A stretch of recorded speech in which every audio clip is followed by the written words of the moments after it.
Hey everyone, and welcome. Today we're taking a deep dive into the 00919 ETF. Yeah, it's a popular one, especially here in Taiwan. Right. And we know a lot of you are really interested in understanding it better, so. We've got a ton of great research to help us break it all down. We do. 00919 is all about high dividends, focusing on companies right here in Taiwan. And we know a lot of you are looking for ways to generate some passive income. Exactly. But before we jump into 00919 specifically, maybe we should start with the basics, just to make sure everyone's on the same page. Yeah, good idea. Not everyone's a financial expert. Right. So what exactly is an ETF? It stands for Exchange Traded Fund. Okay. And you can think of it kind of like a basket of stock. A basket. Yeah. Like instead of buying shares of just one company, You get a whole bunch. exactly, you're buying into this basket, and it represents a collection of different companies. Okay, I'm with you so far. So with 00919 specifically, this basket is made up of 30 Taiwanese companies. Yep. And they're all chosen because they have a really solid track record of paying out dividends. Interesting. So it's like diversifying your investments, but with a focus on companies that, well, they actually reward their shareholders. You got it. But I'm guessing 00919 doesn't just pick ANY company that pays dividends? Right. It's not totally random, is it? It's not random at all. They have a really specific selection process. Fill us in. Okay, so first, the companies have to be pretty big players. They need to be among the top 300 in Taiwan by market value. Market value, meaning... Basically, it's the total value of all of a company's shares, kind of a measure of how influential they are. Makes sense. Second, they can't be brand new companies, the kind that are all talk about potential dividends but don't have a real history. They need to have actually paid them out, right? Exactly. A proven track record.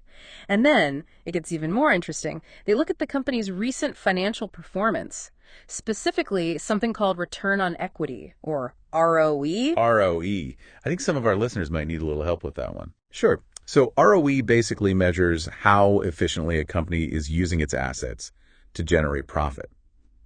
The stronger the ROE, the better they are at making money. Okay, so they're not just chasing those super high dividend payers. They're also looking for companies that are financially solid, not fly-by-night operations. Exactly. They're looking for steady performers. That makes sense. So big companies, proven dividend history, strong financials. Sounds pretty good so far. Right, but there's another layer to this too. 00919 actually adjusts what companies it holds twice a year. Huh. I didn't realize that. You don't see that with every ETF. You don't. They rebalance their holdings at the end of May and again in early December. Interesting. So what's the reasoning behind that? So at the end of May, they focus on companies that have already announced their dividends for the current year. Makes sense. Lock in those reliable payers, the ones you know are actually going to deliver. Exactly. Then in early December, they take a more, I guess you could say, a more strategic approach. They look at how much a company's earnings have grown, to try and spot those potential high dividend payers for the coming year. So it's not just about past performance. It's about anticipating the future, trying to pick those rising stars. Exactly. I like it. It's a smart strategy. Now, all this is super interesting, but let's be real. What everyone really wants to know is, how much can you actually expect to get in dividends from 00919? Right to the point. Well, 00919 aims to pay dividends every quarter. So March, June, September, and December. 4 times a year. Not bad. And it's been pretty consistent with a yearly payout of around 10%. 10%? That's way higher than a lot of other ETFs out there. It is.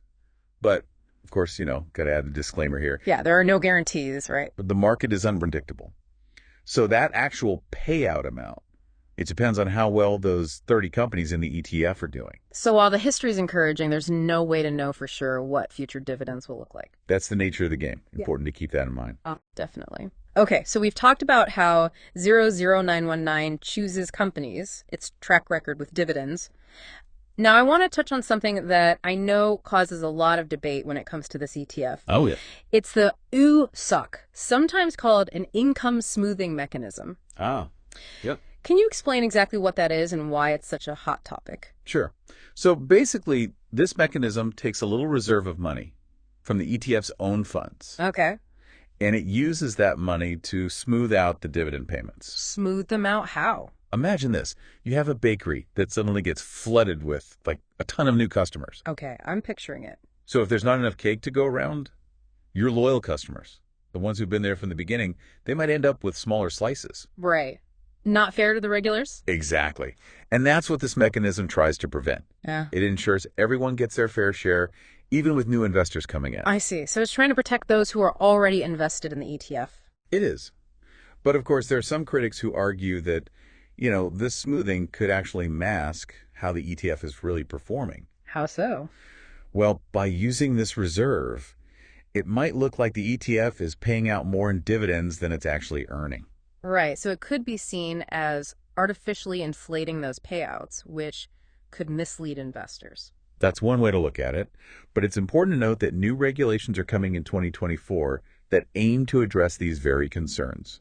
Interesting. So these regulations are designed to make sure everything's on the up and up, that these mechanisms are being used responsibly and transparently. Exactly. So it's going to be even more important for investors to look beyond just the dividend yield and really understand the overall performance of the ETF. Right. It's not just about those payouts. It's about the strength and stability of the companies within the ETF, too. Absolutely. Now, I read in one of the articles that you can actually create a monthly income stream by combining 00919 with other ETFs that have different payout schedules. That's right. It's all about diversification. Can you walk us through that a bit more? How would that actually work? So instead of putting all your money into just one ETF, you spread your investments across different ones that pay dividends at different times. So you're not putting all your eggs in one basket. Exactly. And that way, you're not relying on just one ETF's performance. You get a more consistent flow of income and spread out your risk a bit. That makes a lot of sense. But wouldn't it be easier to just invest in an ETF that pays dividends monthly? Well, yeah, those do exist. I do. Yeah. But this approach gives you more control over your investment choices. You can pick and choose ETFs like 00919 that really align with your goals and your risk tolerance. So more customization, basically. Yeah. Okay, I can see the appeal in that. Yeah. So we've established that 00919 pays dividends quarterly. What other ETFs would you pair with it to get that monthly income stream? Well, you've got 00056. It pays out in January, April, July, and October. Okay. And then there's 00878, which pays out in February, May, August, and November. So you've got all 12 months covered there. You do. Smart. But one thing that jumped out at me when I was doing research for this deep dive was that 00919 has a pretty significant chunk of its holdings in the semiconductor industry. It does. Back in April, it was almost half, like 47.13%. Wow, that's a lot. And as you said earlier, diversification is key. So how does having so much tied up in semiconductors affect the risk profile of this ETF? It's a good point. I mean, the semiconductor industry in Taiwan, it's strong. But if there's a downturn in that market, it could definitely impact 00919. Yeah, like what if there's a global slowdown in demand for those products? Right. That could hurt, even if the Taiwanese economy as a whole is doing okay. So it's a bit of a trade-off, right? You're potentially getting those high dividends, but you're also taking on more risk by having so much invested in one particular sector. Exactly. Makes you think. But hey, we've covered a lot already, and we're just getting started. We've only scratched the surface. Welcome back to our deep dive into 00919. We're still here, uncovering all the ins and outs of this popular ETF. And before we move on, I want to circle back to something we touched on earlier. About 00919 having a lot of its holdings in the semiconductor industry. Right. We talked about diversification being so important, and, well, it makes me a little nervous to see so much tied to just one sector, especially one that can be as volatile as semiconductors. I hear you. It's natural to feel that way. I mean, Taiwan semiconductor industry, it's a powerhouse, no doubt. Yeah. But yeah, a downturn in that market could definitely have a ripple effect on 00919. Right. It's like putting a lot of your eggs in one basket, which is exactly what we're trying to avoid with diversification. Exactly. So I think it really comes down to your individual risk tolerance. Yeah.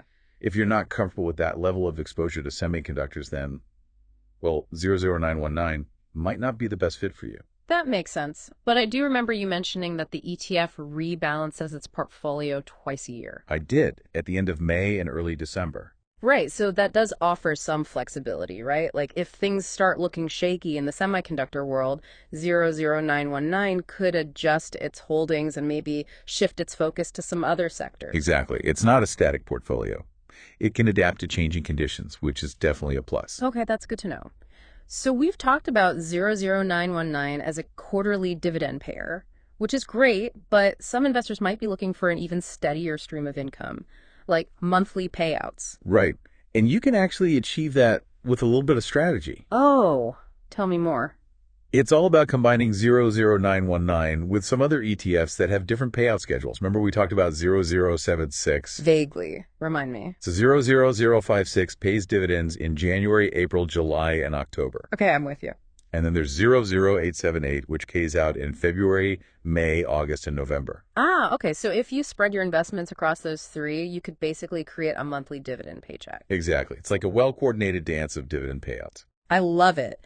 But while that monthly income stream sounds pretty sweet, I gotta ask, isn't it more important to look at the overall performance of an ETF rather than just how often it pays out? You're absolutely right. You can't get too fixated on the frequency of those payouts. What matters most is the total return. So that's the dividends plus how much the ETF grows in value over time. Right. Makes sense. It's not just about the income, it's about the growth, too. Right. But I will say that having a consistent income stream, whether it's monthly or quarterly, it can be really helpful psychologically for some investors. How so? It helps them stay committed to their long-term investment goals and maybe even ride out those market fluctuations a little easier. Okay, I can see that. It's sort of a behavioral thing. Exactly. So yeah, dividends are great, but they're only one piece of the puzzle. We've talked a lot about the mechanics of 00919, how it works, how it chooses companies, all that. But I'm curious about your perspective on its long-term potential. Ah, the crystal ball question. Right. Like, what are some of the things that could influence how 0919 performs in the years to come, the big picture stuff? Well, one obvious factor is the overall health of the Taiwanese economy. I mean, if Taiwan's economy continues to grow, those companies listed on the stock exchange are probably going to do pretty well. Which would be good news for 00919, right? Exactly. But then there are things like interest rates, which can have a big impact on dividend-paying stocks. When interest rates go up, investors tend to shift towards more fixed income securities, the ones that offer a guaranteed return. Ah, so that could take some of the shine off of dividend-paying stocks. It could. So yeah, something to watch closely. So basically keeping an eye on those economic indicators and interest rate trends can help investors understand potential market movements that could affect 00919. Exactly. You also got to consider the performance of the specific sectors that 00919 is invested in, particularly semiconductors. Even if Taiwan's economy as a whole is doing great, if there's a global slowdown in demand for semiconductors, that could hurt 00919's returns. Right. It's a reminder that even within a strong economy, you can still have fluctuations in specific industries. And speaking of fluctuations, we can't forget about the ever-changing regulatory landscape, right? We talked about those new regulations on income smoothing mechanisms that are coming into play in 2024. Right. Those are definitely something to watch. They could potentially change the way ETFs manage their dividend payouts, maybe even lead to greater transparency. Which, in theory, would be a good thing for investors. It could be. The more transparency, the better. It helps investors make more informed decisions. Agreed. And then there's this whole growing focus on ESG investing, environmental, social, and governance factors. ESG. It's definitely a hot topic these days. Can you explain what that is and how it might affect 00919? Sure. So ESG investing takes into account a company's environmental impact. Things like their carbon footprint, their social responsibility, like how they treat their employees in the communities they operate in. Right, making sure they're ethical. Exactly. And then their governance practices. So that's about having transparent and accountable leadership. So it's not just about profits anymore. It's about values, too. It's about the whole package. Yeah. And as more investors start prioritizing these ESG factors, ETFs like 00919, well, they might need to adjust how they choose companies. Interesting. So they might need to look beyond just financial performance and start factoring in a company's sustainability and ethical practices as well. Exactly. It's a whole new layer of complexity, but also opportunity. It's a reminder that the investment world is always evolving. Always. And investors who can adapt to these changes, well, they're the ones who are going to thrive. Absolutely. Well, we've covered a lot of ground in this deep dive. We have. From economic indicators to regulatory changes to the rise of ESG investing. It's a lot to take in, but I think we've given our listeners a good overview of the key factors that could shape 00919's performance in the years to come. I hope so. Yeah. It's all about being informed and making those smart investment decisions. And we're not done yet. We've got even more to unpack in the final part of our 00091 deep dive. And we're back for the final part of our deep dive into 00919. I can't believe how much we've managed to pack into this episode. Right. We've really gone deep, exploring everything from the basics of ETFs to, those bigger trends that are shaping the investment landscape. It's been a whirlwind. Mm-hmm. But hopefully a really informative one for our listeners. I think so. We've looked at 00919's unique approach to picking companies. Its impressive dividend history. That whole debate about the income smoothing mechanism. Definitely a lot to consider there. We even talked about some of the potential risks, like, having so much invested in the semiconductor industry and the fact that those future dividend payouts, well, they're never guaranteed. It's true. The market is always full of surprises. But hey, that's why we do these deep dives, right? To give everyone the knowledge they need to make those informed investment decisions. Exactly. No one should be investing in something they don't fully understand. Absolutely. Now, before we wrap things up, I want to leave our listeners with a bit of a thought-provoking question. Something to ponder as they continue their own investment journeys. Ooh, I like where this is going. So we've talked about how those new regulations on income smoothing mechanisms, the ones coming in 2024, right, they could really push ETFs to be more transparent, right? Definitely. But what if these regulations actually end up pushing 00919 to be even pickier about the companies it chooses? That's an interesting thought.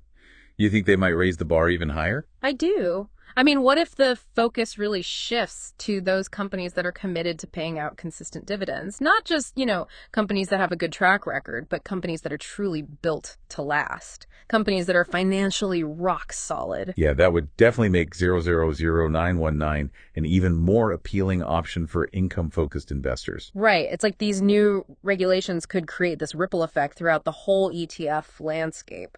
It wouldn't just be about 00919 anymore. It would be about pushing all ETF providers to prioritize quality and transparency. Exactly. And ultimately, that benefits everyone, right?